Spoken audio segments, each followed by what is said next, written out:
Good morning everybody, that's Bharti once again. आज जो मैं आपको बताने जा रही हूँ ये मेरे कुछ एल्डर पेशेंट्स के लिए है, फॉर एल्डर सिटीजन्स। पहले तो मैं आपसे ये बोलना चाहूँगी कि कई बातों पे आप मुझसे सहमत नहीं होंगे। मैं आपसे उम्र में भी बहुत छोटी हूँ और तजुर्बे में भी काफ़ी छोटी हूँ, but as a doctor, as a psychologist, I have been working from years with old people. मैं उनके साथ सिर्फ थ्योरी ही नहीं, मैंने बहुत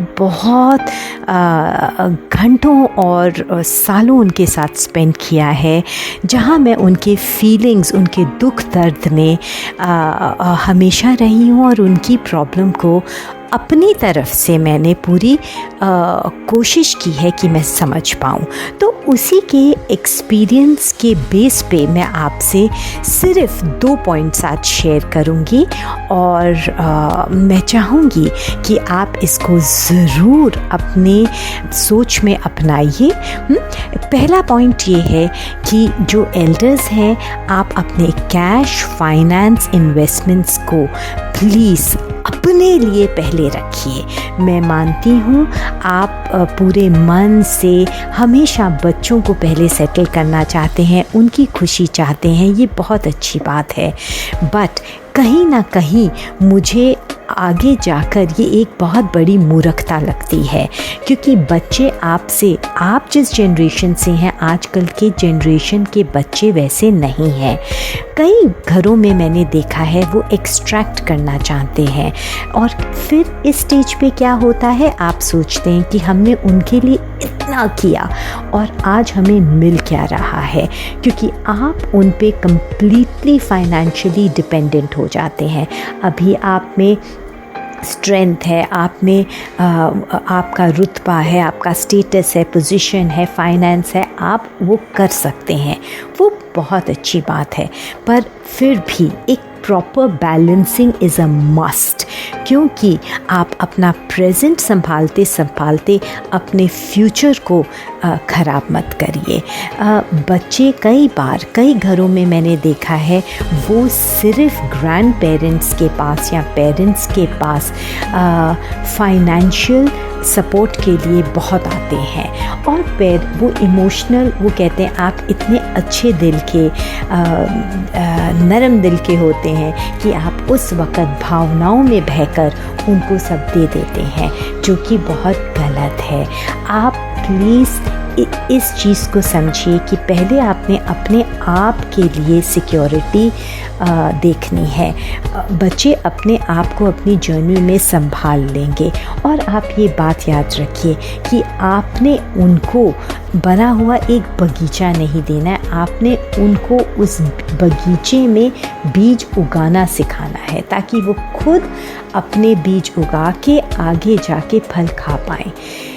पॉइंट नंबर 2 जो है, आप अपनी सारी एक्सपेक्टेशंस को किल करें और सबसे पहले आप अपनी हेल्थ पे ध्यान दें। आप पॉजिटिव रहें, सबसे पहले आप जो भी करना चाहते हैं, आप इसमें बुरे बने, अच्छे बने, जो मर्जी, सबसे पहले आपकी हेल्थ है। ये भी एक बहुत बड़ा वरदान है जो आप अपने बच्चों को देते हैं, क्योंकि आप अगर पॉजिटिव हैं, आपकी हेल्थ अच्छी होगी तो आप कभी भी किसी पे डिपेंडेंट नहीं होंगे, आपको कभी डिप्रेशन नहीं होगा।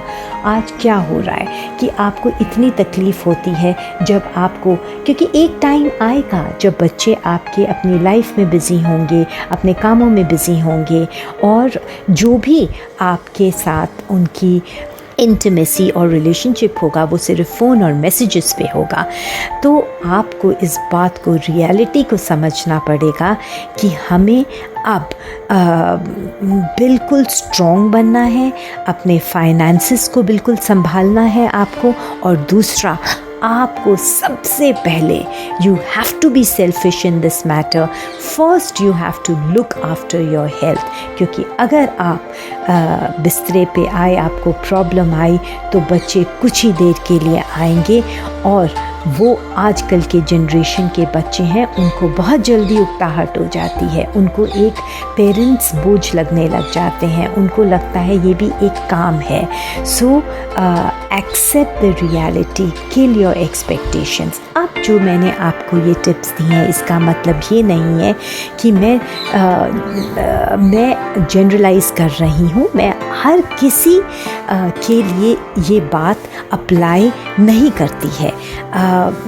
कई जगहों पे things are going wonderfully well, but majority of जहाँ पे केसेस को देखा गया है वहाँ पे ये प्रॉब्लम बहुत बढ़ रही है।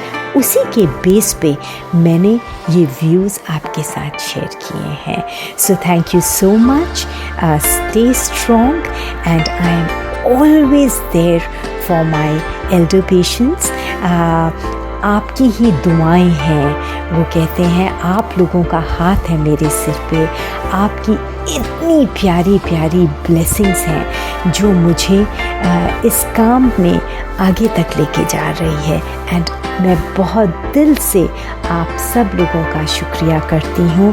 Thank you so much for being in my life and always blessing me, because I feel एक बुज़ुर्ग की जो ब्लेसिंग होती है वो सबसे सबसे कीमती प्रॉपर्टी होती है। यही मेरे पेरेंट्स ने मुझे सिखाया है। सो ब्लेसिंग्स और उनकी दुआएं और उनकी पॉजिटिव एनर्जी जो होती है वो दुनिया की सबसे कीमती चीज़ है। तो आई फील यंगस्टर्स को भी ये समझना चाहिए कि अपने पेरेंट्स का प्लीज़ फ़ायदा ना उठाएं, उनके दर्द को समझें और जैसे उन्होंने आपको बचपन में अपनी नींदें गवा गवा के आपके साथ समय दिया है, आप उस चीज़ के लिए उनको रिस्पेक्ट करें। उन्होंने आपके लिए इतना किया है।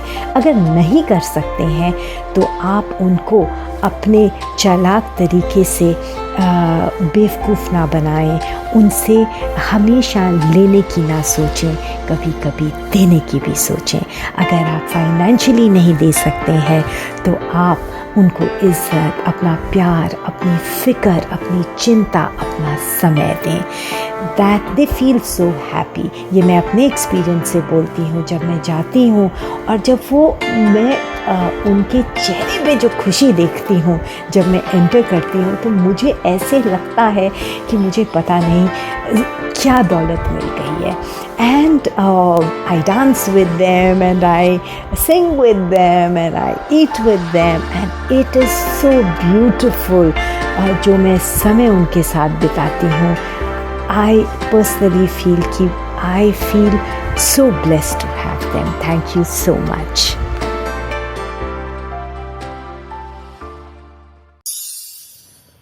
चैनल को सब्सक्राइब करें और बेल आइकन को प्रेस करें ताकि आपको मिले सभी नोटिफिकेशंस।